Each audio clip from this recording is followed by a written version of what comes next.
You not see the hypocrisy there? There's a little bit. Little bit.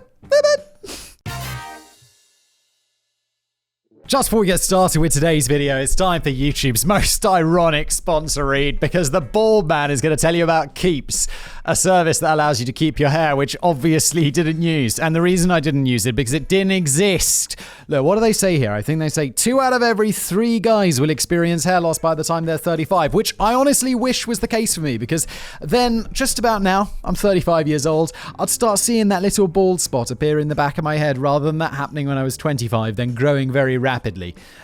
Because if I was 35, I would have gone to keeps.com/brainblaze for 50% off my first order.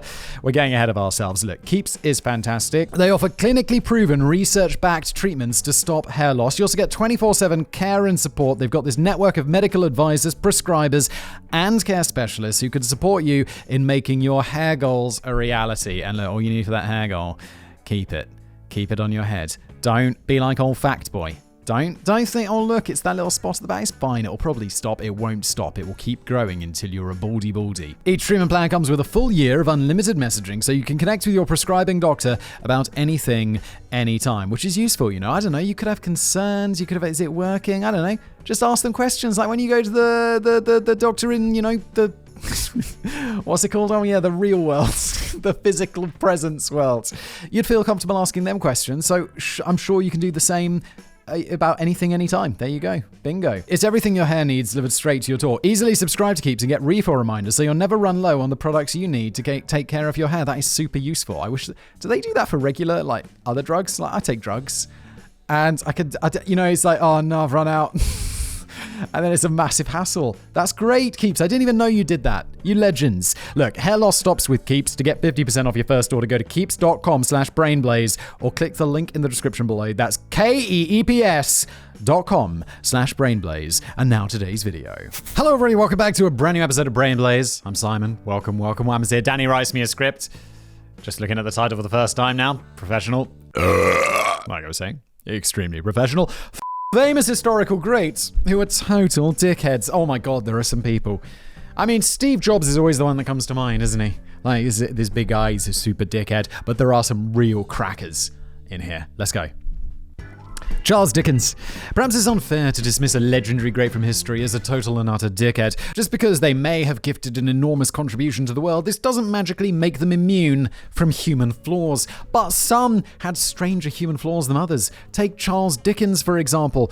I don't know what Charles Dickens was a dickhead for, like off the top of my head, but I get the feeling as soon as Danny tells me, I'm going to be like, oh yeah, no, he was a dick, wasn't he? He was. Also, I find Charles Dickens really, he's like, held up as this great writer and all of this stuff, but it's so flowery. Like, I know it was different in the past, but reading Charles Dickens is just like hard work. Can you read or not, Randy? Of course I can fucking read. The clue might be in the name, that Dickens could well be a bit dickish. That doesn't change my opinion that he was one of the greatest writers that ever lived. I always felt a close affinity with the title character of Oliver Twist, as it reminds me of my childhood years. Oh, Danny, no. You grew up being a street urchin, eating gruel and being a petty thief. Come to think of it, Oliver Twist reminds me of my adulthood too. Gruel in the basement for Danny. Dickens always appeared to be very much on the side of the oppressed. His long list of classic works often highlighted the plight of the poor and deprived while attacking the injustices of law and the useless government bureaucracy. That's another reason I don't like Charles Dickens, because it's just, I don't want to know about the plight of poor people. It just makes me feel dirty. A joke. I don't like Charles Dickens because it's a nightmare to read. Outside the fiction of his novels, Dickens personally campaigned for housing reform and sanitation for the poor. He also established Urania Cottage, a safe house in Shepherd's Bush, set up to get destitute young women and girls off the cruel streets of Victorian London.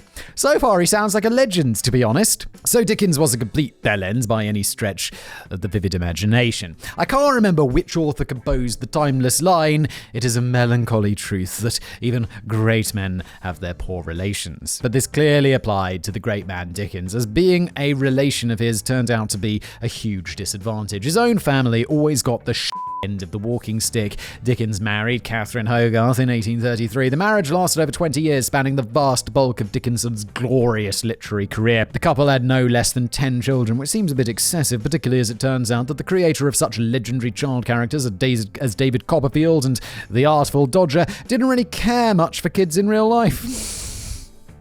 He was like writing Oliver Twist being like, yeah, that's where they belong. Love it! Well, he got a bit excited when they were first born, but the tough disciplinarian Dickens grew disappointed when they failed to live up to their father's great expectations. Daddy, chill. Dickens later complained that he had, quote, brought up the largest family ever known with the smallest disposition to do anything for themselves. Oh my. Well, that's a lesson for you, Dickens. You should have been less successful, so they'd be out, starving, begging for gruel, and having to do something, because I'm sure, you were, did Charles Dickens have financial troubles, or was that someone else? Oh, who knows? In later life, many of the children would go on to experience crushing failure in their chosen fields and die in poverty. Well, that's sad.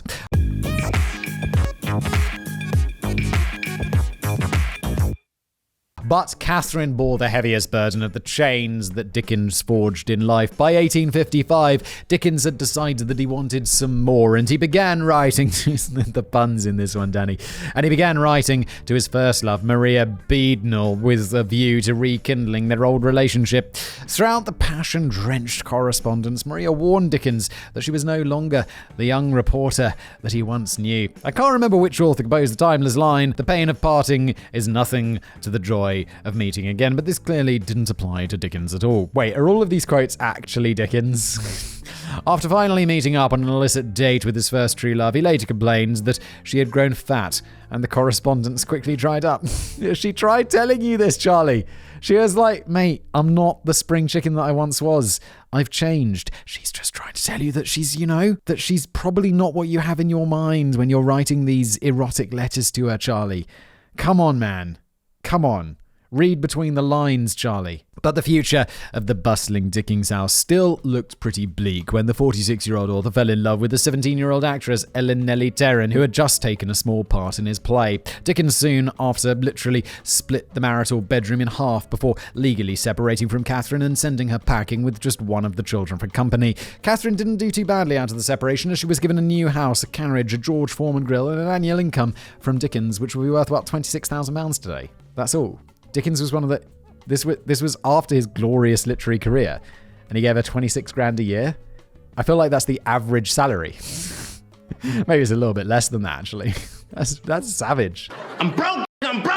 A letter Dickens composed to his solicitor seems to indicate that he just wanted Catherine out of his life at whatever cost. He never saw her. Well, he sounds like he did quite well out of it. Like, normally you're a celebrity divorce, and it's like, and the wife got 7 private jets, or the husband, or whoever it was.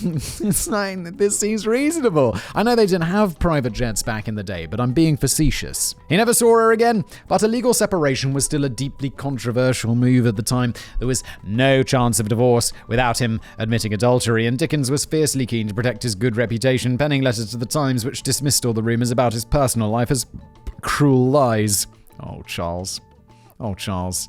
Fibber in life, fibber in fiction. This meant that his new relationship with Nellie had to be kept a closely guarded secret, unless Dickens could, say, get his perfectly sane, estranged wife locked up in a mental asylum, which would effectively make him a free man. Oh, God.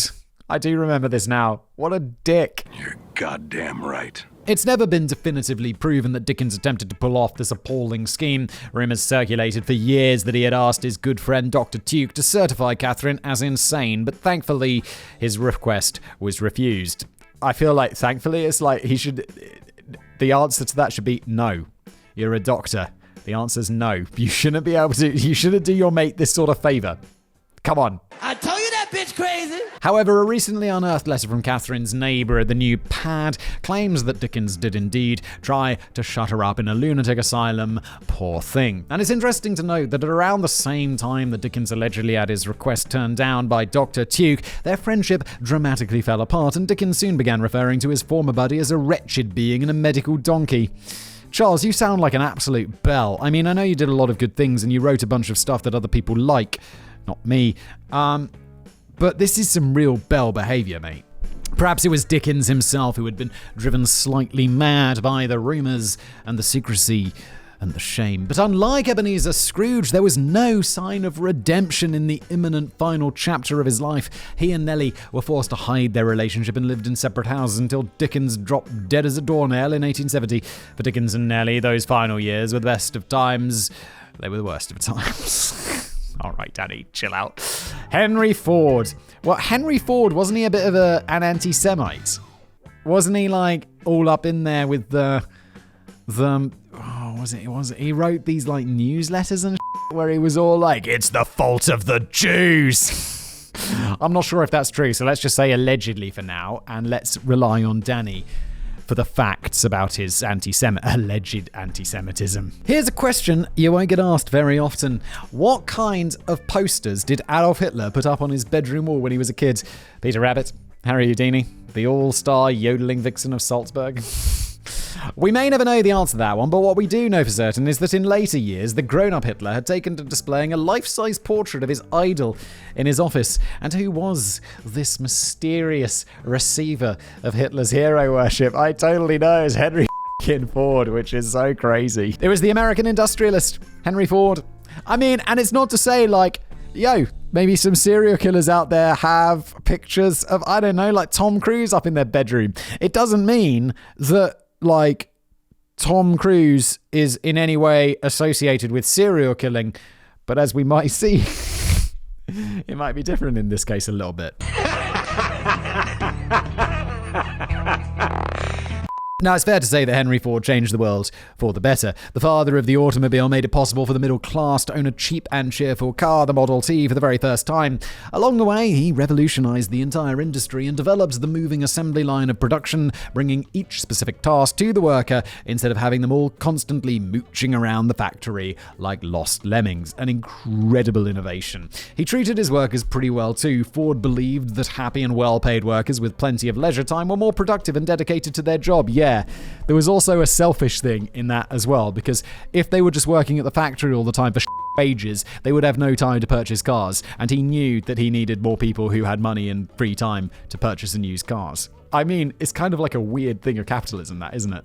So he paid them all $5 a day, which was staggeringly generous back in 1914. And also by doing this, of course, it's going to raise the income across all the industries, which is going to be good for him because he's not paying the other people in the other industries or in the competition or whatever, but they're still going to have more money to buy his cars. Henry Ford, kind of a genius. And by kind of, I mean a genius. But that doesn't mean he wasn't a bit of a belle in some other ways, as we're about to find out. And he slashed the working week down to a mere 5 days. He also appeared to be willing to give everyone a fair crack of the whip, employing people of colour, disabled people, and even, wait for it, women. That maniac! However, you'd be unlikely to find a Jewish worker in Ford's newfangled factories, because here's the thing, Ford hated Jewish people. Of course he did. He believed that they were deviously controlling and manipulating the banks and the press for their own ends. Any kind of problem or controversy was immediately pinned on the Jews, whether that be strikes, agricultural depression, or match-fixing scandals in baseball. Seriously, following a Major League Baseball scandal in 1919 in which 8 players from the Chicago White Sox were accused of throwing the World Series in exchange for big money, an article attributed to Ford in 1920 summed up the problem as such. If fans wish to know the trouble with American baseball, they have it in 3 words. Really? Here we go. Too much Jew. What the Henry Ford? Also, I don't think that's grammatically correct. I don't think you could say too much Jew. This was just one in a long list of articles published in Ford's own paper, the Dearborn Independent, between 1920 and 1927, which was largely used as a platform for Ford to spout his vitriolic anti-Semitic views on how the Jewish people were secretly plotting for world domination. Ford didn't actually write the articles himself, and some claim that he only bothered to read the headlines, but it's clear he knew what he was sanctioning, and he was happy to slap his own name at the bottom. If Henry Ford was just some random nutter down the pub, not many people would have taken notice of these mad ramblings, but Ford was one of the most influential people of the time. At one point in the 1920s, there was talk of him running for president. That would have been brilliant. Just as Hitler was coming to power, an anti-Semite in the presidency. Holy shit, would have been different. Run, bitch! And many of these articles were pulled together to form the 4-volume booklets, The International Jew, which would get translated. The International Jew sounds kind of like a good thing, though. It's like, who's that? It's the International Jew. It sounds kind of powerful, which would get translated into dozens of languages and sell millions of copies around the world. Hitler was a big fan, shockingly. He told the Detroit News in 1931 that he regarded Ford as an inspiration and declared, "I shall do my best to put his theories into practice in Germany." Oh my God. Henry Ford, you're a little bit responsible for that now, aren't you? Jesus Christ. It was said that you would destroy this and not join them. Ford was awarded the Grand Cross of the Supreme Order of the German Eagle by the Nazi Party in 1938, the highest honor that could be bestowed upon a foreigner, and his company continued to do business with Nazi Germany long after the US had entered the Second World War. Yeah, I decided I'm not buying any IBM because they were like so involved with the Nazis, it was mental. And I was like, Ford as well. And also Nestle after that baby milk scandal. I'm like, why are all these old companies, like there's few that I can enjoy. Coca-Cola, your only thing was putting cocaine in it, which was awesome. Why do all these other companies have to be involved in these scandals where you're like, can I really buy that anymore? I mean, it feels dirty. The inspiration line is deeply troubling, though. It'd be nice to think that Ford simply inspired Hitler to get the Volkswagen Beetle rolling off the production line, but could Henry Ford have been the inspiration for something infinitely more sinister? Oh, I was definitely assuming that Hitler was talking about the Jew thing, because I imagine Hitler spent more time thinking about the Jew thing than he did thinking about cars. Because he's Hitler. He thought about the Jews a lot. If only the all-star yodeling vixens of Salzburg had been a bit more to Hitler's taste. Gandhi. I feel Gandhi, wasn't there something to do with him being a bit of a is predator the right word? Maybe he was a bit of a predator. Oh God, what's the other word I'm looking for? Not predator, but it's not predator. That other word. Maybe it is predator. Let's just move on. Mahatma Gandhi may have been a chilled out man of peace and civil rights who helped to lead India into independence from British rule via refreshingly non-violent means. But it has to be said that Gandhi was also a hypocritical racist and a randy old bugger.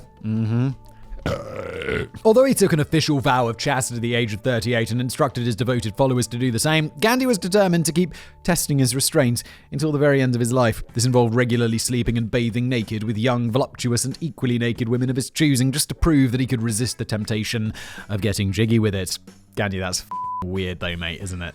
But his followers were absolutely not allowed to follow his lead on this one. Even the married couples were instructed not to engage in sinful sex and were segregated from each other on his compounds. But it was perfectly acceptable for Gandhi to get a segregated wife to strip off and give him an eyeful of the sights that their husbands were forbidden to see, purely for testing purposes. It might have been a little more defensible if he'd tested himself once or twice with his own wife, but doing it every day for 40 years with young strangers and other people's wives is bordering on overkill. Sarcasm there, Daddy. Is it bordering on overkill, is it? Or maybe is it f***ing mental overkill? It's a bit like proving to the world that you're definitely not a serial arsonist by dedicating your entire life to loitering around somebody's house at night with a big can of petrol and a box of matches that you promise never to use. Born to a Hindu family on the western coast of India, Gandhi was married at the age of 13 to his 14-year-old bride, Kasturba, but quickly found himself addicted to sex, even leaving the deathbed of his father to jump into the sack with his wife. He was later racked with guilt over missing his father's final breath, and this may have been the catalyst for his later alleged revulsion towards the lustful sins of the flesh. When Gandhi moved to South Africa in 1893 to become a lawyer, he found himself the target of discrimination. What? Discrimination in South Africa? Never. Yet he was equally discriminatory towards black Africans, describing them as uncivilized and dirty and freely throwing around the most offensive of racial slurs. Holy shit, dude. It's like, yeah, no, I went to South Africa and all the white people were shitting on me for being Indian. So I shit on all the black people. I mean, dude. What the man? You not see the hypocrisy there? There's a little bit. Little bit. During one of his frequent arrests in South Africa, he was genuinely appalled that an Indian should suffer the indignity of sharing a cell with a black prisoner. Gandhi wasn't exactly the doting husband either. He admitted to abusing Kasturba both verbally and physically and forbade her from keeping any gifts from other people. He once confessed that he couldn't even bear to look her in the face because she looked like a meek cow trying to say something. Gandhi, man, you sound like a massive bellend, to be honest. Those naked sessions with young women who looked a bit less like tongue-tied meek cows got decidedly weirder in his advancing years, reaching a point where the 77-year-old holy man was sleeping with his 18-year-old grandniece in what he described as the ultimate test. Don't know what to say, mate. It's pretty up, isn't it? Isn't it? The ultimate test is all like, it's like capital letters on here, like the ultimate test. Like it's some official thing. It's just you being a fucking weirdo. And it appears that he didn't always pass his, oh no, he didn't always pass his, oh no, I know what that means. No. I don't understand. I don't understand, bitch. Although many of his letters were mysteriously destroyed, extracts from they were mysteriously destroyed. He was destroying them because they were evidence of him being a weirdo. Don't write that down either, Gandhi. What are you doing? Extracts from surviving letters paint a disturbing picture in which he hints of accidents in his innocent naked romps. I don't want to think any more about that. Let's just move on. It sounds very much as if the man who was definitely not a serial arsonist did occasionally start splashing a bit of petrol around the place and might just have lit one or two matches after all. Although much of this was airbrushed from history after his assassination in 1948, not everyone was keen on Gandhi's peculiar habits at the time. The former Prime Minister of India described him as a dangerous, semi-repressed sex maniac. Sounds like he's hit the nail on the head, to be honest, doesn't it? While some of his own staff resigned in protest, when even Gandhi's own loyal personal secretary threatened to quit unless his boss calmed down a bit with the naked frolics, Gandhi simply responded with, "You are at liberty to leave." Get the fuck out! But by far his most shocking display of hypocrisy related to his flexible stance on foreign medicine. When his wife Kasturba fell seriously ill with pneumonia, Gandhi point-blank refused to allow her to be injected with the life-saving penicillin, which had been prescribed to her by British doctors. Gandhi was dead against foreign medicine and preferred to leave such matters in the hands of God. If you can tell me that he got pneumonia and then took an injection of penicillin, fuck me, dude. You piece of shit. His supporters have argued that he simply didn't want to prolong his wife's suffering with the new and relatively experimental penicillin. Or prolong the suffering, it's penicillin, just give it a try.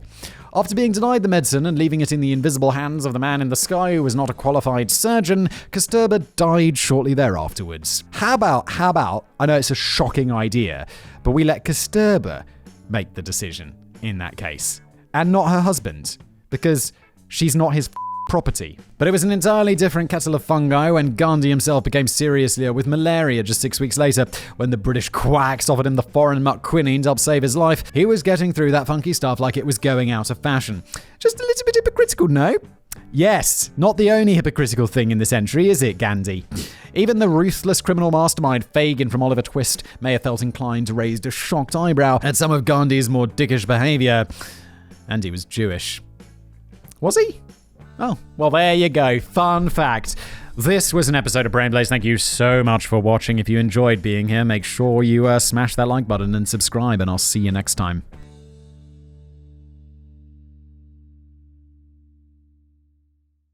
I do remember this now. What a dick. You're goddamn right.